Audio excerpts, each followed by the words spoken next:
Hi everybody, Dan Illman, Mike Beer, kicking off the late pick 4 at Saratoga on Whitney Saturday with the Grade 1 Test Stakes. And DRF Bets members, take notice, you can play the Weekend Warrior Bonus Series where you bet $25 on one horse to win in race number 1 at Saratoga and or Del Mar, and you get a $10 bonus win or lose. You accrue it throughout the meet. You can get a total of $180 in bonus money. Again, DRF Bets members only, eligible for the Weekend Warrior Bonus Series. Let's take a look at the field for the prestigious Grade 1 test. It is the biggest and best race for 3-year-old filly sprinters in the country. $500,000 is the purse. We have a field of 9, and the number 7, Mia Mischief, Mike, is your 3-to-1 morning line favorite, winner of the 8 Bells at this distance 2 starts back, and then got caught up in a wicked speed duel last time out in the Victory Ride Stakes. The connections have to be pleased that they draw outside the other main speed. I wouldn't be surprised if Mia Mischief sits off this time. Yeah, it'll be interesting to see how they decide to play it here, because she's obviously a very fast horse. And I understand why she's the morning line favorite, even though she just lost to a horse that she's running against again in this spot last time. She's got the figures, and Asmussen's winning everything. And so there are a lot of ways to look at her like the horse to beat in here. I guess it just comes down to a question of, how much, how short of a price do you really want on her? I think that she has run fine in some of her races. I also sort of feel like she is a need the lead kind of horse, and if I liked her, I wouldn't be too thrilled to see her trying to stalk the pace in this race, because I think her best game is right on the front end. And I do think she's maybe a little dressed up off of some of her races. I think she's good and maybe the horse to beat, but I'm not afraid to bet against this horse. Timeform US agrees with your assessment that Mia Mischief's going to go out there on the lead, and that red bar indicates on the Timeform US pace projector that they're expecting a fast pace up front. Mia Mischief out on the lead. Classy Act, the number 4, sitting in second. Classy Act, I thought, ran great in the Victory Ride, finishing ahead of 4 of these rivals, battling on the lead all the way with Mia Mischief. Put away Mia Mischief, put away the good Trip Stalker Sour, and then just couldn't hold off the big long shot Dixie Serenade in the shadow of the wire. Is she a need the lead type? And if she is, this time she's inside Mia Mischief, facing perhaps intense pressure. Yeah, it could be a little different for her this time. Listen, I mean, I don't really know what to say about her. She was best in the Victory Ride. She didn't win. It was a really, really tough beat for this horse, and I just thought she ran great. Can she run as well in this spot? And it sort of feels like it could be a similar situation here. She's got to go 7 furlongs this time. And at the end of the day, she's just a horse who, so far, her figures make her a contender, but not any kind of a standout in here. And overall, I don't know if you agree with this or not, Dan, I'm not so sure I want the horses out of the Victory Ride coming back in the test.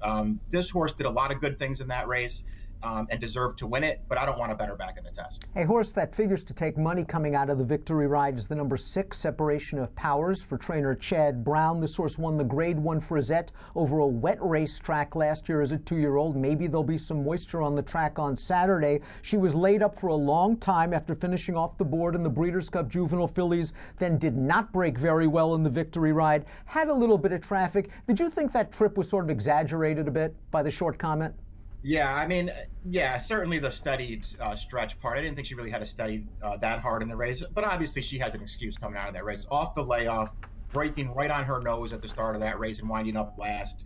I know that there was pace in front of her to run at, but that can be a really hard thing to do, to come off a layoff as long as the one she was coming off of, and just have your fitness tested right away when the field just runs away from you early.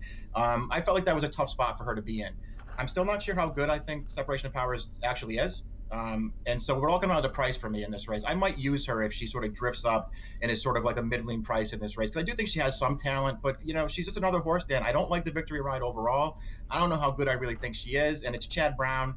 She probably gets bet in this race, and I wouldn't take a short price on her. Grabbed a quarter coming out of that race after that bad beginning. It looks like she's recovered. Maybe she'll get a nice setup tracking the pace in behind the leaders. Spectator goes out for Michelle Nevin, made her first start for Nevin in the Victory Ride, got that big pace, and really couldn't take advantage of it in the late stages. We do have a positive formulator fact for Nevin. Over the past 5 years, with 3-year-olds going second off the layoff in dirt sprints, Michelle's 13 for 34 with a $2.75 ROI. That being said, I was a little bit disappointed in the Victory Ride. Yeah, I was too. I thought she'd run better in that race. It could just be a case of, her being a horse who just doesn't want to get that far away from the pace. And once she got out running there, she just didn't run, up to her very best, because I thought she did some good things as a 2-year-old.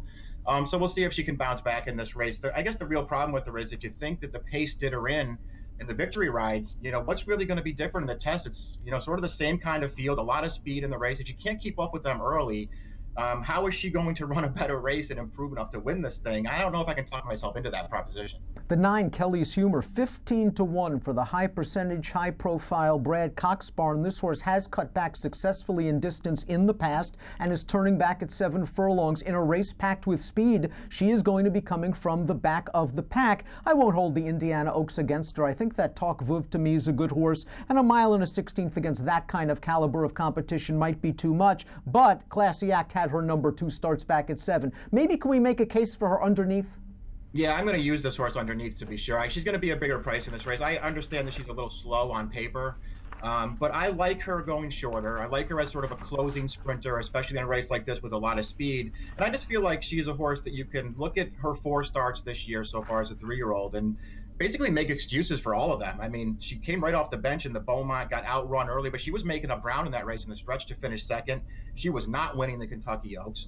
The race 2 back, when Classy Act beat her, a 4-horse field with Classy Act walking on the lead in there, she had no chance in that race. I thought she did well to be 2nd, and I'm with you on her last race. I'm not holding it against her. Turning back in this race with pace, closing at the end, I'm using this horse. Before we get to our picks, let's talk about a couple of long shots. The 5, Cathedral Reader, is eligible for a non-winners of 2 life event. The only loss came in the slop last time out, however, for trainer Dallas Stewart. It appears she has some tactical speed, but she's going to be facing some serious gas for the first time in her career. Yeah, she just, to me, looks like, maybe a filly down the line who could be pretty good. She's in way over her head at this point. She beat a very weak field first time out. Sloppy track last time is somewhat of an excuse, but she overall got a pretty good trip in that race and wasn't good enough. Trainer Uriah St. Louis, known for taking chances. He'll take another one with Discreet Lover in the main event, the Whitney, on Saturday. He's got Norma's Charm down towards the rail, 1 for 15 lifetime. Listen, she exits the victory ride. She was 76-1 and didn't do much. That's enough. We saw a long shot ride, maybe a big long shot and win the 2. Be betting on this one. Let's take a look at our top selections for the Grade 1 Test Stakes for 3-year-old fillies going 7 furlongs. Mike, you like the number 8, Minute to Stardom, who goes out for trainer Al Stahl, who is usually loaded for bear during each and every Saratoga meeting. This is a Louisiana bred by one of our favorite Louisiana breds, the Hardy Star Guitar. 3 starts for Minute to Stardom. She's blown him away each and every time, and she got the fig last time out. She brings the best last buyer into this race. She's 6-1. She draws outside with stalking speed. There's lots to like. I have to use this horse in the pick. Yeah, I agree with all that. I mean, it's just going to be really interesting to see if she can cope with some better horses and probably a faster pace in this race, because it's something that she hasn't really had to deal with yet. I've just been really impressed with all of her races, Dan. She has never really gotten down to serious business yet in her 3 starts, and she got the fast race, as you mentioned. Last time, she was really impressive there. And I like that El Stahl's bringing her here to try this. El Stahl, he's got a lot of good horses. He doesn't come to New York and just, run all his horses at Saratoga and stakes races. He picks his spots very well. He brings only the horses he thinks can contend, and he thinks she can contend here, and I do too. I like all of her races. I think this is a great spot for her. Alter Moon, the number 3, is making her first start for Chad Brown. This horse was purchased for $675,000 at public auction last month. Chad's only had her for a short amount of time, and I wonder if he's just running her because, well, it's the test. This is going to be a tough spot for Alter Moon. I have to admit, I wasn't exactly impressed with her first few races down at Gulfstream, but after they took the blinkers off, I realized she was beating inferior competition, but she looked good doing it in fast time. Yeah, all those things are true. I mean, she's obviously improved. I'm with you. I wasn't blown away by her early. Her last 2 races are pretty good. I do question the competition that she's been running against. But again, it's sort of a similar situation with Minute to Stardom. Obviously they're stepping into a tougher spot here, but I don't love the horses out of the victory ride, and I'm happy to try a new face in this race. I just wish Chad didn't train, because she's double the price if Chad isn't training. I'm going 3, 8, 7, 6. Give me numbers. I went with Minute to Stardom on top, and I'll take Kelly's Humor, the Brad Cox horse, turning back. That's my other horse in this race. 8 and 9 are the 2 main horses for me, and I'll try and beat the victory ride horses. Excellent way to kick off the Pick 4 on Whitney Saturday. And remember, DRF Bets members are eligible for that Weekend Warrior bonus series. Bet $25 on 1 horse to win in race 1 at Saratoga and or Del Mar each Saturday and Sunday. You get a $10 bonus immediately, win or lose, and you can accrue 2 up to 180 bonus points for the entire meet. Approximate post time for the Grade 1 test, 5:10 Eastern on Saturday afternoon at the Spa. Best of luck.